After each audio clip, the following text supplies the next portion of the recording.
Hello guys, and welcome back to the channel. In this video I'll show you how to use Roblox account manager, and this is a full guide to this. As you can see, this website over here, this is the title of this article. It says how to use Roblox account manager. Okay, if you scroll on over here, this article was published by Jennifer Ferguson, and as I say, it says curious about simplifying your Roblox gaming experience with an account manager, then you've come to the right place. So quickly, these are steps over here of how to use Roblox account manager.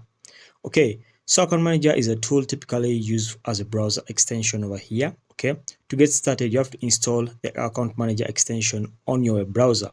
So for this case, guys, what they mean is that in case you're using Google Chrome or Opera Mini, for my case, I'm using Opera Mini. As you can see this icon over here, you need to install the Roblox account manager extension onto your Opera Mini or onto your browser, and then add your Roblox account by signing into this extension. Okay, and then after adding this, you now switch between accounts within just a click, as easy as it is, guys. Okay, so guys, that's very simple, very direct, and very easy to do.